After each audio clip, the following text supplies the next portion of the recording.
Hello out there, it's Wednesday 13th Murderdolls, and you're watching the Kerrang podcast.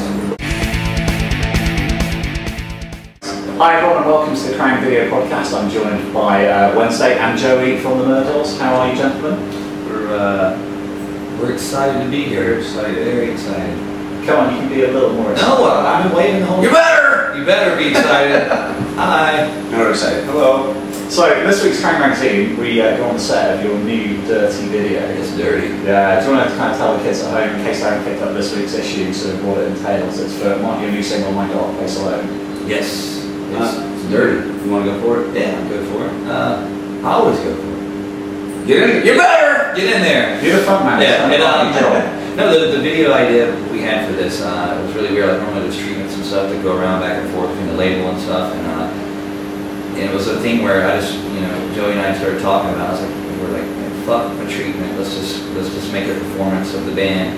And when I called up Paul Brown who did the video, I was like, I said I don't really have a treatment idea or anything. I was like, I just see this room that's just almost bubbling black. And before we even decided anything about the whole way we did in the video, and it was, when it was all said and done, the video was the quickest video we'd ever done. The most fun we've ever done in a video. And we just covered ourselves in all this. Most like bathing afterwards. Actually, it came out pretty good. It was kind of like washing black hair dye out of your hair, but it just took a lot longer. It was actually really cool. That was the longest shower I ever took. Yeah, it took about 2 days to get it all off. We actually did everything off. Yeah, but it was cool though. It was something I haven't seen anybody do in a video, and it just we wanted to bring the song to life. Had you kind of been watching Ghostbusters 2 as a day? I always watch Ghostbusters. News footage of the other slick. Yeah, I'm always watching Ghostbusters, but it really didn't have anything to do with it because it's pink. Pink wouldn't go good with us right now. No, loving the sort of the new black look, where's the red? Yeah, that whole thing before, it wasn't we ditched it. It was just, we started doing it and it kind of caught on, and we came back around. We just didn't want to be, look like idiots and try to repeat ourselves and go, oh, okay, Joey, draw one eyebrow on again, and we wanted to do something different this time. Going back and try to redo it the way it was before would have been easy, and just the way it came off looking done, I think. So, My Dark Place Alone, some people may have already heard it on the internet, it's from your second album, Women and Children Last, and it's kind of indicative of your new heavier direction. Yeah. Discuss. Yeah. My Dark Place Alone, actually, we had the record already done, and the song we did actually at the last minute was a song called Chapel of Blood. It's the first song off the record that I wrote at the last minute, and I gave it to Wednesday, and I recorded the drum tracks, I recorded the guitars and everything. We got it all done, There's no lyrics or anything, nothing, the melody, nothing. So we tracked that song. We were like, oh man! So like, there's a real dark, heavy element to the record, and this is right when Zeus, our producer, was going to back everything up, and it's like cleanup day, Yeah. And I'm like, I had this other song that I wanted to do, and at the very last minute, I'm like, don't back anything up, keep the mics up, keep everything up. I went in and I recorded. I've had that song for a long time. It was this, and I went in and I recorded it, and again, did the guitar track, scratch track, that compilation and everything.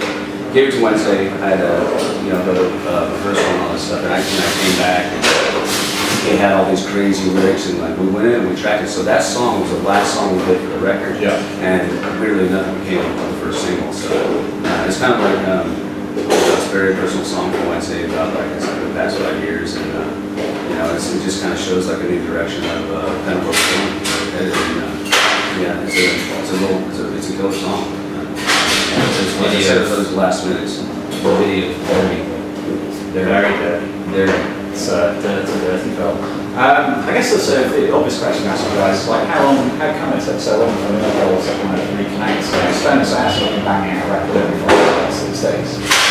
Well, I think it was a comment to a lot of the fans. It's been 8 years. We're working down there. Anyway, we are. Knock it off down there! Trying to talk about ourselves. Sorry. Anyway, back to us. What was your question? How long it's 8 years. All right. For a lot of people, it has been 8 years. But the thing is, for us, Joey's been doing, we did 2 Slipknot records, 2 full tours, Korn, Ministry, Kerrang, Roadrunner United, produced Green for Blood, Rock Zombie. I did, you know, I did 3 solo records, 2 country albums, and put a different rock and roll band together. So it's like we were busy, and you know, he was touring on his level, I'm touring on mine, but we still constantly toured non-stop. I mean, I was touring 10 months out of the year, and you know, so for us, that you know, even though it's been 8 years, we've been so busy, so it didn't. It feels like a long time, but not as long probably to the fans. But we talked about it for years, and it's, you know, but it really became like more serious in the last year. We started talking about it, and then 6 months prior to going into the studio, it was official. We were talking about it, and you know, there's no way we could have made this record a year ago or right after that. It would have been Beyond the Valley Part 2. It had been fun and cool, but the thing is now we've taken our time, we revamped the vision of the band, the idea, and whereas before we just kind of you know, fun, just crazy, let's just go raise hell and do the whole thing. We're still going to do that, but it's more, we have more of a target. It's way more focused. You know, we have it's a different band. We have a plan of attack as opposed to last time when we were just like, let's see what happens. Go on, like we were punks, you know, that's all it was. You know, and like right now, I mean, we're way more focused. There's more sense of direction of the band, and you know, when I was talking to Wednesday about doing the band again, I'm like, this can't be half-assed. I mean, this has to be serious. And it's, you know, like I said, like Wednesday was just saying, you know, we're always going to have fun, and we always have like, the fun element of the band, but yeah, with the sense of being, that's still there. But I mean, I think people would be pleasantly surprised at you know, what we created with this record.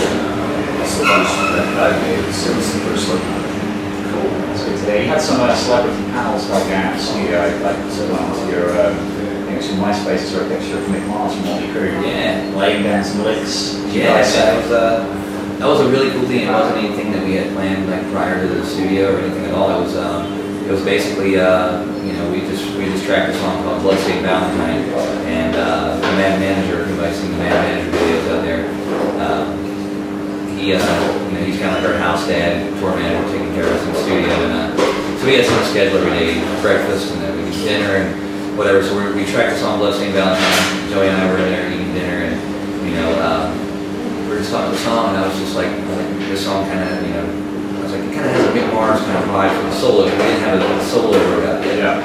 And then Mad Manager hears this, and he's like, well, just fucking call him up, you dummies.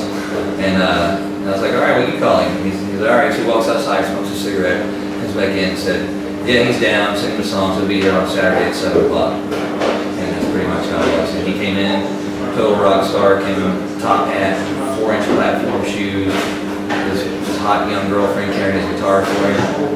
You know, he was kind of nervous. We're kind of nervous as well. So we came in and started telling some dirty, terrible jokes, and realized we're all on the same page. And went out to the studio, and he buried his head in a Marshall amp and just cranked up the 10. Like, I can't believe he had his head in an amp like that. And he was more concerned about his tone and putting his stamp on it. It wasn't about money. It wasn't about anything like that at all. And that's what made it even cooler, and even gave me more respect for the guy, because he is just, I looked at him as one of the underdogs or the villains of rock and roll. You know, he was even like, you know, the underdog in Motley Crue. You know, like to us, he was like the guy we looked at. He was like the cousin in. He was the guy with black hair that was waist screaming. You know, he was just, he screamed evil, like to me as a kid. And to happen to be a part of our record was just, it was a blessing. You know? Cool. Well, I guess so. The obvious question to ask you guys, being fans of everything horror, you looking forward to the new Twilight movie? Yeah, man, we've already seen it. Big fans.